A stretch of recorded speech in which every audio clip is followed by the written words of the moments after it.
Testaments of the 12 Patriarchs, from the Apocrypha and Pseudepigrapha of the Old Testament, translated by R.H. Charles, Volume 2, Oxford Press.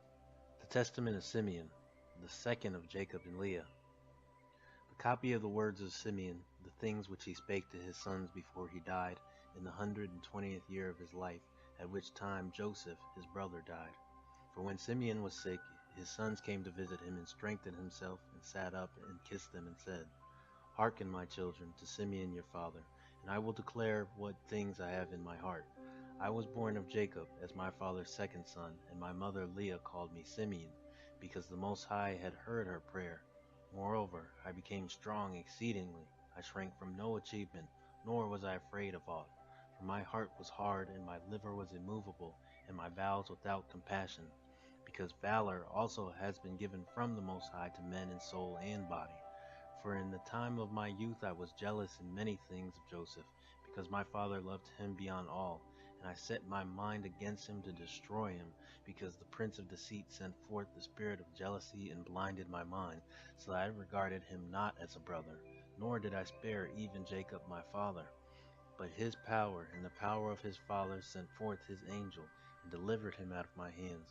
For when I went to Shechem to bring ointment for the flocks, and Reuben to Dathan, where our necessaries and all our stores, Judah my brother sold him to the Ishmaelites. And when Reuben heard these things, he was grieved, for he wished to restore him to his father. But on hearing this, I was exceedingly wroth against Judah, and that he let him go alive against him. But the Most High restrained me, and withheld from me the power of my hands. For my right hand was half withered for 7 days. And I knew, my children, that because of Joseph this had befallen me. And I repented and wept. And I besought the Most High power, that my hand might be restored, and that I might hold aloof from all pollution and envy, and from all folly. For I knew that I had devised an evil thing before the Most High, and Jacob my father, on account of Joseph my brother, and that I envied him.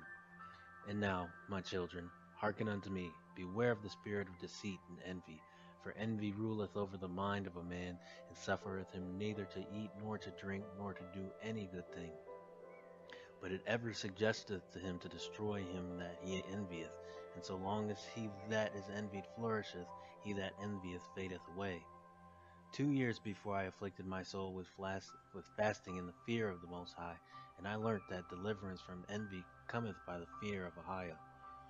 For if a man flee to the Most High, the evil spirit runneth away from him, and his mind is lightened. And henceforward he sympathizeth with him whom he envied, and forgiveth those who are hostile to him, and so ceaseth from his envy. And my father asked concerning me, because he saw that I was sad, and I said unto him, I am pained in my liver, for I mourned more than they all, because I was guilty of the selling of Joseph. And when he went down into Egypt, he bound me as a spy. I knew that I was suffering justly, and I grieved not. Now Joseph was a good man, and he had the spirit of the Most High within him, being compassionate and pitiful. He bore no malice against me, but loved me as the rest of his brethren. Beware therefore, my children, of all jealousy and envy, and walk in singleness of soul and with a good heart, keeping in mind Joseph your father's brother, that the Most High may give you also grace and glory and blessing upon your heads, even as ye saw in Joseph's case. All his days he reproached us not concerning this thing, but loved us as his own soul, and beyond his own sons glorified us, and gave us riches, and cattle, and fruits. Do ye also, my children, love each one his brother with a good heart, and the spirit of envy will withdraw from you. For this maketh savage the soul, and destroyeth the body, and causeth anger and war in the mind, and stirreth up unto deeds of blood, and leadeth the mind into frenzy, and suffereth not prudence to act in men. Moreover, it taketh away sleep, and causeth tumult in the soul, and trembling to the body. For even in sleep some malicious jealousy, deluding him, gnaweth, and with wicked spirits disturbeth his soul, and causeth the body to be troubled, and waketh the mind from sleep and confusion. And as a wicked and poisonous spirit, so appeareth it to men. Therefore was Joseph comely in appearance, and goodly to look upon, because no wickedness dwelt in him. For some of the trouble of the spirit the face manifesteth. And now, my children, make your hearts good before the Most High, and your ways straight before men, and ye shall find grace before the Most High and men. Beware therefore of fornication, for fornication is the mother of all evils, separating from the Most High power and bringing near to Beliar. For I have seen it inscribed in the writing of Enoch that your sons shall be corrupted in fornication, and shall do harm to the sons of Levi with the sword. But they shall not be able to withstand Levi, for he shall wage the war of the Most High, and shall conquer all your host. And they shall be few in number, divided in Levi and Judah, and there shall be none of you for sovereignty, even as also our father prophesied in his blessings. Behold, I have told you all things, that I may be acquitted of your sin. Now, if ye remove from you your envy and all stiff-neckedness, as a rose shall my bones flourish in Israel, and as a lily my flesh in Jacob, and my odor shall be as the odor of Libanus, and as cedars shall holy ones be multiplied from me forever, and their branches shall stretch afar off.